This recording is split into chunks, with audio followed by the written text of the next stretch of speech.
नमस्कार। आप देख रहे हैं संतोष पाठक ऑफिशियल। मैं हूं आपके साथ शिव कुमार मिश्रा। हम आज चर्चा करेंगे कि शेयर बाजार क्यों हुआ धराशायी।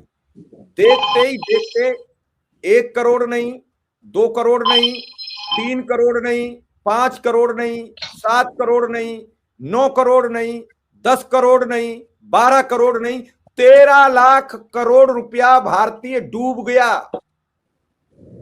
सोना चांदी धराशायी हो गए, रुपया गिरता ही चला गया, 93.47 तक देखा गया।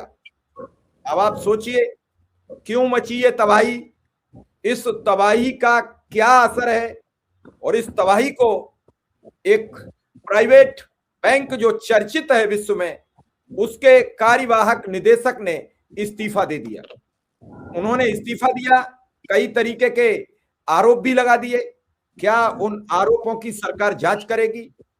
शेयर बाजार क्यों धराशायी हुआ? 3.5% एक दिन में सेंसेक्स टूटने का मतलब है कि एक बड़ा काल चक्र दिख रहा है। सोना चांदी हजारों में टूट गए, रुपया एक सीधा गया ऊपर, यानी जो कल 92.5 रुपया था वो 93.5 रुपया चला गया। इस पूरे बातचीत पर भारतीय मीडिया ने चुप्पी साध ली है। एक बड़ी खबर नहीं है, लेकिन हम इन खबरों को आप तक पहुंचाने का विधिवत काम करते हैं और हम इस पर सब सवाल करेंगे। आप बने रहे हमारे साथ, देखें और सुने। हमारे साथ हैं संतोष जी। संतोष जी, आपका बहुत बहुत स्वागत और अभिनंदन। बहुत बहुत धन्यवाद शिव जी। और आपने तमाम चीजें दर्शकों को बताई मोटे तौर पर, उसी पर हम दर्शकों के साथ चर्चा करेंगे। और आज जो बात है सरकार गिराने मुख्यमंत्री बनाने, उससे अलग हटकर, चूंकि ये जनता से जुड़े मुद्दे हैं, शेयर बाजार में हाहाकार मचा हुआ है। सोने चांदी में इन्वेस्ट करा के अब सोने चांदी की कीमत लगातार गिरती जा रही है। डॉलर के मुकाबले रुपया लगातार गिरता जा रहा है। देश के बैंकिंग सेक्टर पर एक बड़ा सवाल खड़ा हो गया है, उन बैंकिंग सेक्टर पर जिसमें हम और आप पैसे जमा करते हैं, क्योंकि सरकार ने तो नियम बना दिया कि भैया इससे ज्यादा आप कैश लेके चल नहीं सकते। तो क्या बैंक में हमारा और आपका पैसा सुरक्षित है? तमाम दर्शकों का पैसा सुरक्षित है? ये क्या चल रहा है बैंक के अंदर, और शेयर बाजार में क्यों गिरावट हो रही है, और इसके लिए जिम्मेदार कौन है? जबकि प्रधानमंत्री और गृह मंत्री दोनों कह रहे थे लगाइए पैसा, लगाइए पैसा, शेयर बाजार से सोना बरसेगा। सोना तो बरस नहीं रहा, लोग कंगाल होते जा रहे हैं। और आपने जैसा दर्शकों को बताया, एक दिन में 13 लाख करोड़ रुपए, एक दिन में 13 लाख करोड़ रुपए की वैल्यू कम होना, और पिछले 22 महीनों की सबसे बड़ी गिरावट दर्ज हुई है शिव जी। और ये बड़ी स्टोरी, जनता से जुड़ी स्टोरी है, उसको हम जनता के सामने एक एक करके तथ्यों को रखेंगे। लेकिन सबसे पहला जो एक सवाल, एचडीएफसी बैंक, एचडीएफसी बैंक में एक अधिकारी, और वो अधिकारी क्या थे? पार्ट टाइम चेयरमैन और इंडिपेंडेंट डायरेक्टर थे। इंडिपेंडेंट डायरेक्टर का काम पता है क्या होता है? बैंक पे निगरानी बनाए रखना, बैंक पे क्या गड़बड़ झाला चल रहा है उसको देखना और रोकना। लेकिन एचडीएफसी बैंक के पार्ट टाइम चेयरमैन और इंडिपेंडेंट डायरेक्टर अतनु चक्रवर्ती ने बुधवार को देर रात अपने पद से इस्तीफा दे दिया, और उसमें उन्होंने बैंक के कामकाज पर सवाल उठाया। क्या सवाल उठाया? पिछले 2 साल के दौरान मैंने बैंक के भीतर कुछ ऐसी घटनाओं और तौर तरीकों को देखा है जो मेरे व्यक्तिगत मूल्यों और नैतिकता से मेल नहीं खाते हैं। और चक्रवर्ती के इस्तीफा देने के बाद रिजर्व बैंक की मंजूरी से के मिस्री को 19 मार्च को, यानी आज की तारीख में जो है, उनको नया जो है 3 महीने के लिए अंतरिम चेयरमैन बना दिया गया है। अब किसी का इस्तीफा देना ये बहुत बड़ी खबर नहीं हो सकती, किसी का जाना और किसी को बना देना ये बहुत बड़ी खबर नहीं हो सकती। लेकिन इंडिपेंडेंट डायरेक्टर अपने इस्तीफे में ये लिख रहा है कि पिछले 2 सालों से जो कुछ हो रहा था बैंक के अंदर, वो मुझे मेरे असूलों के खिलाफ था, मेरे व्यक्तिगत मूल्यों के खिलाफ था। रिजर्व बैंक ऑफ इंडिया ने उनकी जांच करने की बजाय, कोई कमेटी बनाने की जरूरत नहीं थी, जांच करवाने की बजाय तुरंत प्रभाव से उनका इस्तीफा स्वीकार कर लिया और तुरंत प्रभाव से नए इंडिपेंडेंट डायरेक्टर की नियुक्ति की। रिजर्व बैंक ऑफ इंडिया का काम क्या है शिव जी? बिल्कुल, क्या काम है? क्या बैंकों को भारत को लूटने की, भारतीय लोगों को लूटने की खुली छूट दे दे? एवरेज बैलेंस के नाम पे 19,000 करोड़ रुपए तो लूट लिए हम लोगों से। एक बड़ा इंडिपेंडेंट डायरेक्टर एक बड़े बैंक के अंदर गड़बड़ी की शिकायत कर रहा है और आप उसकी जांच करवाने की बजाय उस व्यक्ति का इस्तीफा तुरंत स्वीकार कर लेते हैं। आपको इस्तीफा वापस देना चाहिए, कहना चाहिए था कि वापस लीजिए और आइए बैठिए हमारे साथ और हमें बताइए क्या क्या गड़बड़ हो रही है और हम तुरंत उसकी जांच शुरू करें। अब लोग कहेंगे कि भैया बैंक तो प्राइवेट है, पहले सरकार का पहले क्या। पहले गड़बड़ियों की तो जांच हो जाए, इस्तीफा तो तब स्वीकार किया जाए, क्योंकि आपने तो आरोप सार्वजनिक लगा दिए। अब आपका इस्तीफे का बिल्कुल लेटर मीडिया में आ चुका है, तो पहले उन आरोपों की जांच हो जाए। बिल्कुल। अब कुछ लोग कहेंगे, जैसे अमित शाह कहते हैं कि भारतीय जनता पार्टी तो हमारी पार्टी है, हमारे घर की पार्टी है, आप क्यों सवाल पूछते हो जी कौन अध्यक्ष बनेगा। चलिए, भारतीय जनता पार्टी उनकी पार्टी है, हालांकि लोकतंत्र में किसी की होती नहीं है। बैंक तो किसी की बपौती नहीं है ना। बैंक में, एचडीएफसी बैंक में इस देश के लोगों का पैसा जमा है। उस देश के लोगों का पैसे अगर सुरक्षित नहीं है तो ये इस देश की सरकार की जिम्मेदारी है। तो क्यों नहीं जांच करवाई आपने, क्यों नहीं जांच करवाई आपने? या आप भी इस गड़बड़ी में शामिल है, या आपकी हिम्मत नहीं हो रही है किसी प्राइवेट बैंक के खिलाफ कार्रवाई करने की? ये तो सवाल उठेंगे शिव जी, और ये सवाल उठ ही रहे थे। आज एचडीएफसी बैंक ने 5% शेयर एचडीएफसी बैंक का गिर गया है और एचडीएफसी खुद ही नहीं गिरा, उसने पूरे के पूरे शेयर मार्केट को गिरा दिया। और शेयर बाजार में 22 महीने की सबसे बड़ी गिरावट, और कैसे गिरावट हुई है वो भी बता देता हूं कि सेंसेक्स जो है 2497 अंक गिरकर 74,207 पर बंद हुआ है, यानी 3.26% की गिरावट। निफ्टी में भी इतने की गिरावट हुई है, 3.26% की, और निफ्टी 776 अंक गिरकर 23,002 पर आ गया है। और इससे पहले 4 जून 2024 को सेंसेक्स 5.74% गिरा था। लेकिन खबर सिर्फ यही नहीं है, सोने चांदी की कीमतों में भी भारी गिरावट हो रही है और 1 किलो चांदी की कीमत 20,000 रुपए घटकर अब सिर्फ 2,30,000 रुपए रह गई है। 10 ग्राम 24 कैरेट का जो सोना आता है उसकी कीमत 8,000 रुपए गिरकर 1,48,000 रुपए रह गई। और पिछले 5 कारोबारी दिनों में सोना जो है वो 13,000 और चांदी 38,000 रुपए गिरा है। तो शेयर बाजार गिर रहा है, सोने चांदी की कीमत गिर रही है, बैंकों के अंदर से गड़बड़ियों की खबरें निकलकर सामने आ रही है। एलआईसी अडानी को पैसा दे रहा है, लेकिन आप आरटीआई डालिए तो वो बताता है कि अब नहीं बताएंगे। भैया पैसा उनके घर का थोड़ी है, पैसा तो हमारा और आपका है ना शिव जी। लेकिन वो हमें बताने को तैयार नहीं है कि भैया हमारा पैसा आपने कितना प्रधानमंत्री मोदी के करीबी मित्र और धन्ना शेख को दिया है। अजीब तरह के कुचक्र में भारत की अर्थव्यवस्था को और भारत के करोड़ों लोगों को फंसाया जा रहा है। एक बड़ा संकट, एक बड़े संकट की तरफ बढ़ रहा है। हम लोग जब 1.5-2 महीने पहले बात कर रहे थे, उस समय कई लोगों ने कहा कि नहीं भैया आप बड़ी अतिशयोक्ति की बात कर रहे हो। मैं लगातार कह रहा हूं, जिन संस्थाओं को निगरानी का दायित्व दिया गया है वो संस्थाएं निगरानी छोड़कर बाकी सारे काम कर रही हैं, चाहे वो भ्रष्टाचार हो, चाहे वो दलाली हो, चाहे जो कुछ भी हो। अब सिंपल सिंपल बात बताता हूं मैं, मोबाइल कंपनियों पे निगरानी का दायित्व ट्राई को दिया गया है। मोबाइल कंपनियों ने साल में 12 महीने की बजाय 13 महीने बना दिया है। आज सनातनी परंपरा का हिंदू नववर्ष शुरू हो रहा है, पहला दिन है आज। सनातनी परंपरा में भी 12 महीने का साल होता है, लेकिन मोबाइल कंपनियों के लिए 13 महीने का एक साल होता है। ट्राई ठन गोपाल, कुछ करने की हिम्मत नहीं हो रही। 5G के नाम पर आपको 1G की स्पीड भी नहीं दी जा रही है, लेकिन इन मोबाइल कंपनियों के खिलाफ कोई कार्रवाई नहीं, कोई एक्शन नहीं। क्या ट्राई के अधिकारियों की मिलीभगत के बिना यह हो सकता है? इस देश के मेडिकल संस्थाओं पर, मेडिकल कॉलेजों पर निगरानी रखने का दायित्व जिसके पास है, वो मेडिकल कॉलेजों पर निगरानी नहीं रख रहे। 1 साल की फीस 1 करोड़, 1.25 करोड़, ऐसी कौन सी पढ़ाई करवाते हैं मेडिकल की जो 1 साल की फीस 1 करोड़, 1.25 करोड़ होगी?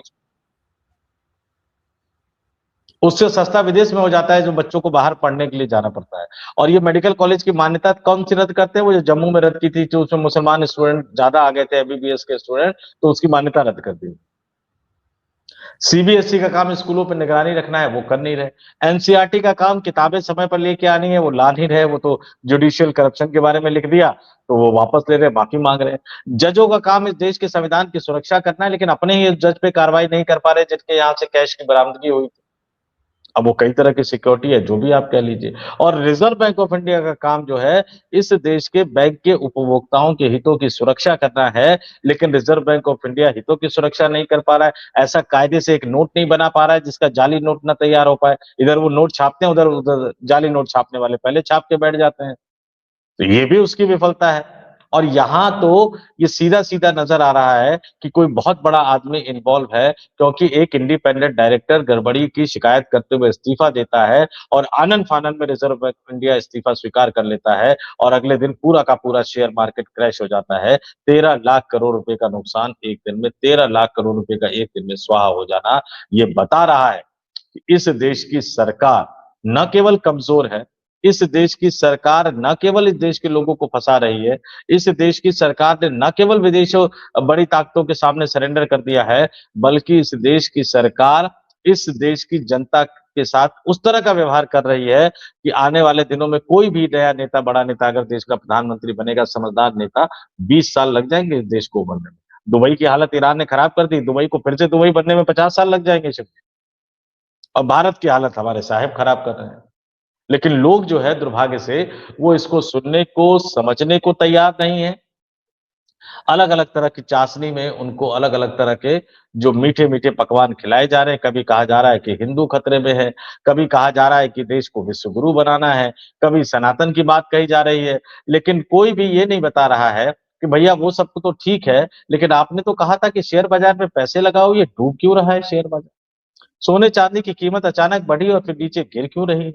देश के बैंकों में ये कौन सा गड़बड़ झाला हो रहा है, गड़बड़ घोटाला हो रहा है, जिसकी वजह से एक इंडिपेंडेंट डायरेक्टर को इस्तीफा देना पड़ रहा है और हमारे और आपके पैसे से चलने वाले भारतीय जीवन बीमा निगम को ये अधिकार किसने दे दिया कि वो आरटीआई के जवाब में, उसको तो आरटीआई दायर करने की जरूरत ही नहीं पड़नी चाहिए थी। हर महीने उसको हिसाब किताब देना चाहिए कि उसने कौन से शेयर में कितने पैसे लगाए, किस कंपनी को कितना पैसा दिया है।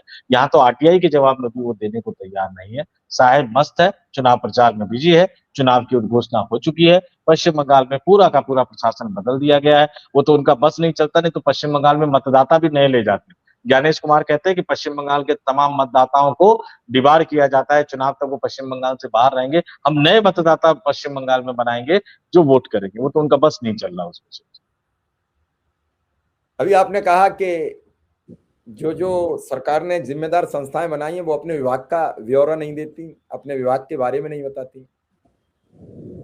जब रक्षा मंत्रालय की पीसी विदेश मंत्रालय करेगा, विदेश मंत्रालय की पीसी रेल मंत्रालय करेगा, रेल मंत्रालय की पीसी खेल मंत्रालय करेगा, खेल मंत्रालय की पीसी जेल मंत्रालय करेगा, तो क्या आपको लगता है कि संस्थाएं जिम्मेदार होंगी? यहाँ संस्थाओं को, यहाँ मंत्रियों को, यहाँ विभागों को ये पता है कि पंडित जवाहरलाल नेहरू ने इस देश के साथ बुरा व्यवहार किया। उन्हें यह पता है कि पंडित जवाहरलाल नेहरू को कोस दोगे तो निश्चित रूप से आका खुश हो जाएंगे। अभी आपने देखा नहीं था, पिछली बार यूपी में एक अधिकारी ने नोटिस दिया था कि तुम यादव हो, तुमने तालाब घेर लिया इसलिए तुम्हें जेल भेजा जाएगा। वो बड़ा ड्रामा हुआ था। आप आए दिन देख लीजिए। आपने अभी सीओ की सुनी होगी बात। सीओ तो अधिकारी, गजेटेड अधिकारी है, उसे संविधान की शपथ दिलाई गई है। वो कह रहे हैं अगर ईरान के बारे में कुछ भी कहा तो आपको ईरान जाना पड़ेगा। अब उन्हें ये नहीं मालूम कि इससे पहले गिरिराज सिंह रोज पाकिस्तान की टिकट बांटते हैं। तो जब मंत्री संविधान की शपथ लेकर टिकट बांट सकता है तो भैया सीओ साहब क्यों नहीं बांट सकते हैं?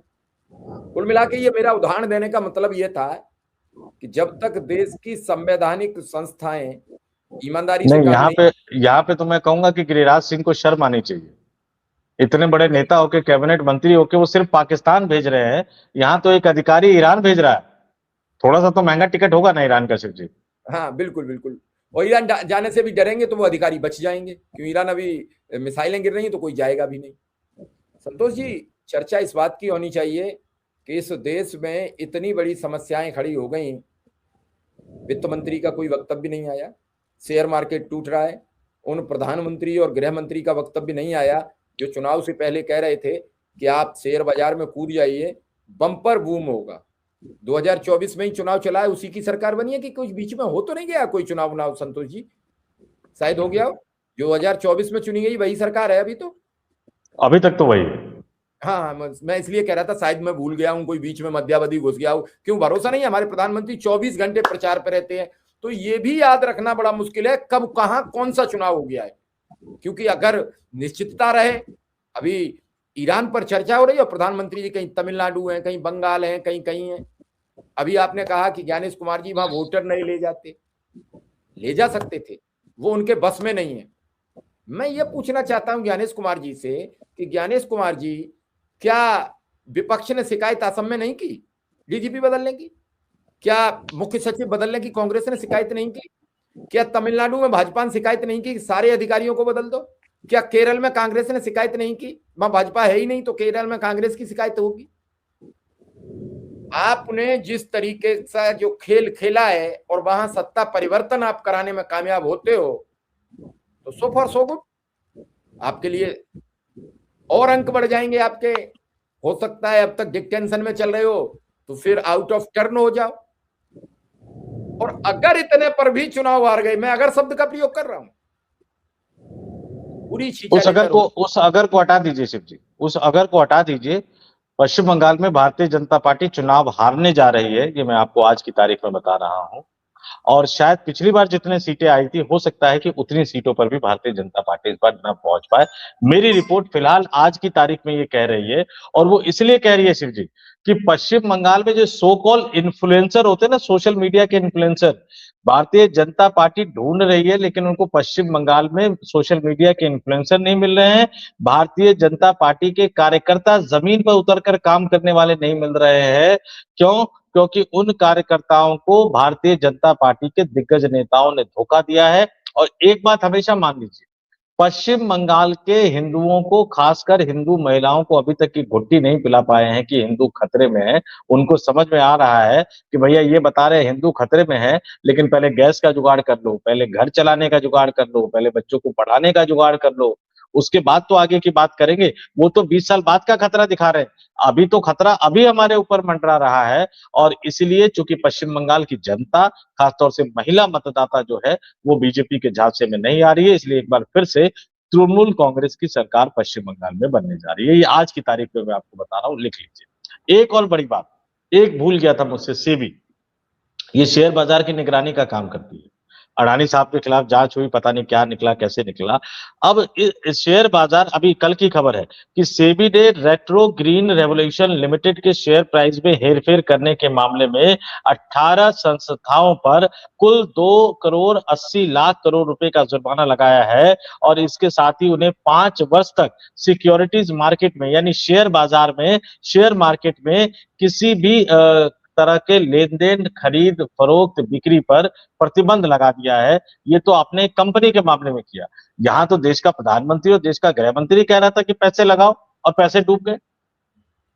बिजनेस चैनल के एंकरों के खिलाफ भी कुछ कार्रवाई हुई है, 2-4 उन्होंने सिफारिश कर दी। मैं नहीं जानता कि वो दोषी थे या नहीं थे, लेकिन यहाँ तो देश का प्रधानमंत्री और गृह मंत्री कह रहा था पैसे लगाओ और शेयर मार्केट में पैसा डूब रहा है। सेबी को आगे चलकर कुछ मामलों की जांच तो करनी चाहिए, लेकिन वो भी करेगा नहीं। सेबी भी जांच करेगा नहीं, क्योंकि इस देश की तमाम नियामक संस्थाओं पर तो वो आईसीआईसी बैंक के ही जो अधिकारी थी, कौन थी, उन्हीं की जांच नहीं की। अडानी वाले मामले की जांच नहीं की। कितने मामले आए, तो क्या प्रधानमंत्री की जांच होगी? क्यों संतोष जी परेशान हो रहे हो? इस देश में सब चंगा सी, इस देश में सब ठीक है। अब अगर लोग थाली बजाकर, ताली बजाकर खुश होते हो, नोटबंदी के बाद आई हुई आपदा में सबने प्रधानमंत्री के पांव में पांव मिलाया, कोई भी पत्रकार था उसने ईमानदारी से रिपोर्टिंग की, और आज भी गैस की क्राइसिस सरकार मना कर रही है। आप बता दो कि आपको सिलेंडर मिल गया है? बता दो, बता दो। और नोएडा में एक पत्रकार रिपोर्टिंग कर रहे थे तो नोएडा पुलिस ने उठा लिया उनको। नहीं तो वो उठा लिए जाएंगे पत्रकार। देखो संतोष जी, होता क्या है कि जो लोग ईमानदारी से काम कर रहे हैं उनको पुलिस भी उठाती है। जो उनके तरफ है, जैसे कई पत्रकार हैं, वो इतना चाटने लगे हैं कि अगर शाम को योगी आदित्यनाथ और नरेंद्र मोदी किसी दिन अपने पांव में जहर लगा के सो जाएं तो 10, 20, 50 लोग मरे मिलेंगे। इतना चाटना उन्होंने शुरू कर दिया है। ये विचार करने की बात है, इसे गंभीरता से सोचें। और वो इतने लालायत हैं कि मुझे किसी भी हालात में मोदी जी का, योगी जी का इंटरव्यू मिल जाए। इंटरव्यू मिला तो है उन्हें, शाहरुख खान को। उन्होंने भी शायद चूल्हा उला कुछ खरीद लिया है, ऐसी कुछ नहीं, अक्षय कुमार अक्षय कुमार ने इंटरव्यू लिया था। वो था क्या, आम चूस के खाते हैं, काट के खाते हैं। शाहरुख खान इसलिए याद रहा कि अभी शाहरुख खान ने एक एक्टर खरीद लिया था बांग्लादेश से। हिंदूवादी लोगों का खून गर्म हो गया, उबल क्रिकेटर खरीद लिया था। और अभी इस संकट के दौर में हम एलपीजी और तेल भेज रहे हैं। इनका खून ही नहीं गर्म हो रहा, खून ही नहीं गर्म हो रहा। मैं तो परेशान, खून गर्म हो जा। अरे भैया, हिंदूवादियों खून गर्म हो, इस देश में गैस की समस्या है, इस देश में तेल की समस्या है, हमने अभी 5,000 टन भेजा है और अभी तो 1,86,000 टन का सौदा है। कब गर्म होगा खून? या तेल को मरे जा रहे हैं किसान, यूरिया को मरा किस हम कृषि प्रधान देश है संतोष जी। कोरोना में जब आपदा आई तो हमारी कृषि ने हमारी पूरी जीडीपी बचा ली, हमको और ग्रोथ कर दिया। जब देश डूब गए तब हम बढ़ के निकले। अब उसी किसान को यूरिया, एनपीके, सल्फास, कोई भी सल्फर, पोटास, कोई खाद नहीं मिलेगी, क्योंकि जो खादें बनती हैं वो जो पीएनजी आती है उससे जो अवशेष बचते हैं उससे मिलती है। इन्हीं गैस के जरिए जो पॉर्सराइजर दूध आ रहा है पैकेट में, जो पैकेट बंद दूध आ रहा है, इसकी थैली का भी निर्माण वहीं से होता है। वो थैली भी नहीं बनने वाली है, दूध भी नहीं मिलेगा। मैं इन संकटों से आगाह कर रहा हूं। और सरकार ने अभी कहा कि हमने 20% गैस तैयार कर ली। भैया, जब आज तैयार कर ली तो पिछले 12 वर्षों से आप क्यों खामोश थे जब तैयार करने की आप पर युक्ति थी? अगर हर वर्ष आपने 20% अपने देश में तैयार की होती, संतोष जी, बड़ा गंभीर सवाल है, जनता को विचार करना चाहिए इस पर।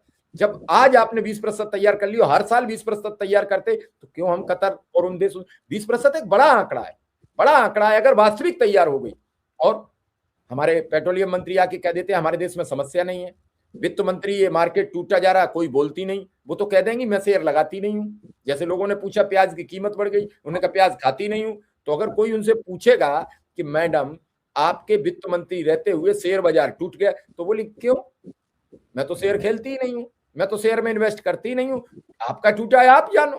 कोई उनसे पूछेगा मैडम सोने में हमने इन्वेस्ट किया, सोना 2 लाख के आसपास पहुंच गया था, वो वापस आ गया है 1,46,47,000, तो बोली मैंने खरीदा ही नहीं, मेरे तो पास पैसे ही नहीं थे जो मैं एक सोने की कुछ भी खरीद पाती। उन्होंने कह दिया था कि मेरे पास पैसे नहीं है इसलिए मैं चुनाव नहीं लड़ सकती। याद है आपको? इसी 2024 में तो कहा था नहीं। और एक बात और है शिव जी, आप ये समझिए कि किसान, आप ये देखिए कि इस देश में जब जब संकट आया तो इस देश के किसानों ने और इस देश की महिलाओं ने बचाया है। किसानों ने देश को बचाया, महिलाओं ने परिवार, समाज और देश तीनों को बचाया है। अब हमारे वाले साहब क्या करते हैं, मैं पहले बता दूं। याद है आपको सुभाष चंद्र बोस जब आजाद हिंद फौज बनाकर जब पूरी दुनिया में एक तरह से घूम रहे थे, जहां उन्होंने बेस बनाया, वहां से जब वो आगे बढ़े, सिंगापुर बर्मा से आगे, सबसे ज्यादा फंड देने वालों में, गहने देने वालों में महिलाएं शामिल थी। 2008 का संकट, आजादी के दौरान भी महिलाओं ने योगदान दिया। 2008 का संकट, उस संकट के दौरान महिलाओं ने, माताओं ने, बहनों ने, पत्नियों ने अपने अपने घर के मर्दों के लिए पैसे निकाल के दिए। उस संकट से हम लोग आगे बढ़ते रहे। यहां साहब को एक दिन सपना आया और 8 बजे रात को टीवी पर आते हैं और आज से नोट बंद। और उसके बाद तमाम गृहणियां जो पैसे रखी रहती है उन सबको एक तरह से बाहर निकालना पड़ता है, क्योंकि नोट आपको बदलना है। और जो पैसे नजर में आ जाते हैं शिव जी, वो खर्च हो जाते हैं। ये बात तो मान लीजिए कि जो पैसे छुपे रहते हैं वो छुपे रहते हैं, जो नजर में आ जाते हैं वो खर्च हो जाते हैं। खर्च हो गए। उसके बाद इतनी घटिया क्वालिटी का नोट इन्होंने 2000 का मार्केट में लाया जिसको खुद न चला सके कुछ सालों तक। आज की तारीख में जब भारत इतने बड़े इकोनॉमिक क्राइसिस की तरफ बढ़ रहा है, जो फैमिली सेविंग, जो हाउस होल्ड सेविंग थी, ध्यान से सुनिएगा मेरी बात को, ये तमाम दर्शक समझ रहे होंगे, जो घरेलू बचत थी वो घरेलू बचत कम हो गई है। और आज के दिन में आर्थिक संकट का मतलब है कि आपको कहीं से कोई मदद नहीं मिलेगी। जान गंवाने वाले कई परिवारों के बारे में हम सुनते हैं, पूरे के पूरे परिवार ने जान गंवाई। एक अजीब तरह के आर्थिक दुष्चक्र में। आज ही का वाकया गाजियाबाद का है कि मां की लाश पाई गई, बेटा ने 19वें मंजिल पर जाके छलांग लगा दी, जबकि दूसरे नंबर पर रहता था। आज ही की तो बात है, हम तो कल की बात ही नहीं करते, आज की बात करते हैं। और ये आर्थिक दुष्चक्र में हम लोग फंसते जा रहे हैं। क्यों? क्योंकि हाउस होल्ड सेविंग आपने खत्म कर दी, कैश ज्यादा रखने पे पाबंदी लगा दी, बैंक के अंदर जो पैसा हम लोगों ने रखा है कब तक वो सुरक्षित रहेगा पता नहीं। एचडीएफसी बैंक से गड़बड़ी सामने आ गई। जब प्राइवेट बैंक में ये हालत है तो सरकारी बैंकों की तो आप पूछिए मत। कब कहां से क्या निकलकर सामने आएगा। और साहेब, वो तो एक बीजेपी के नेता ने मुझे मजाक में कहा कि जिस दिन ये पूरा मामला उठा गैस वाला, तो मैंने अगले दिन कह दिया था कि भैया आप प्रधानमंत्री कहेंगे कि एलपीजी का सिलेंडर बालकनी में आके बजाओ, विश्व शांति के लिए एलपीजी का सिलेंडर बजाना बहुत जरूरी है। तो उन्होंने हंसते हुए कहा कि भैया आपने बोल दिया, प्रधानमंत्री परेशान हो गए, नहीं तो आप नहीं बोलते तो हो सकता है प्रधानमंत्री इसकी घोषणा कर देते, देश में सिलेंडर बजा रहे होते लोग। अब आपने बोल दिया तो बेचारे लाजे सर में कुछ अब कर भी नहीं सकते हैं। तो फिलहाल अभी तक कोई नया आह्वान उन्होंने किया नहीं है। सिलेंडर बजाने वाला खुलासा तो मैंने ही कर दिया था, तो कोई नया खुलासा और नया आह्वान उन्होंने किया नहीं है। लेकिन उनके इंटरव्यू लेने वाले अक्षय कुमार के घर से भी खबर आ गई भैया कि वो भी कोई स्टोव का ऑर्डर दे दिया उनकी पत्नी टिंकुल खन्ना ने। तो नंबर तो सबका आएगा शिव जी, नंबर तो सबका है। सबका आएगा। उससे पहले हम अपने दर्शकों से कहूंगा, इस तरीके के वीडियोस लाइक शेयर कर आगे बढ़ा दीजिए। हम सरकार बनाने गिराने में कोई विश्वास नहीं रखते हैं। हमारा काम है कि आपके मतलब की और आपके परिवार को चलाने की खबरें हम लेकर आते हैं। इन खबरों को आगे बढ़ाएंगे तो निश्चित रूप से आप अपने को सुदृढ़ करेंगे, हमें नहीं। हमारी तो कम चल जाएगी तब भी खुश होंगे, ज्यादा चलेगी तो भी खुश हैं। हमारा अपना कर्तव्य पिछले वर्षों से यही चला रहा है कि हम सच के साथ रहेंगे, चाहे कुछ भी दबाव हो, कुछ भी हमसे कहा जाए, कोई हम पर प्रेशर पड़े। हाँ, जिस दिन ये यूट्यूब बंद हो जाए, चैनल बंद हो जाए, उस दिन ये सोचना कि कोई बड़ी गाज गिरी है, तो हो सके तो एक फोन कर लेना कि क्या गाज गिरी है। बाकी आपकी हर इच्छा, हर व्यापक सर्वत्र समाना। तो हर जिस तरीके से सब जगह व्याप्त हैं, उसी तरीके से आपको अच्छी खबरों को भी सब जगह व्याप्त करना पड़ेगा, ताकि लोग समझें कि बिना शिक्षा, स्वास्थ्य, रोजगार की मुहिम के इस देश को बचाया नहीं जा सकता। शेयर खरीदने से आप अरबपति नहीं बनेंगे। जब आपने खरीदने का आपसे आगाज किया गया था, उस समय भी 80,000 के करीब था शेयर सेंसेक्स, और आज 72-73,000 पे आ गया है, 8,000 नीचे आ गया है। अब आप तय कर लीजिए, हमें कुछ कहने की जरूरत नहीं है, ये आप तय कीजिए। फिलहाल इस कार्यक्रम में इतना ही, हम विदा लेंगे। संतोष जी, आपका बहुत बहुत आभार, बहुत बहुत धन्यवाद। बहुत बहुत धन्यवाद, नमस्कार।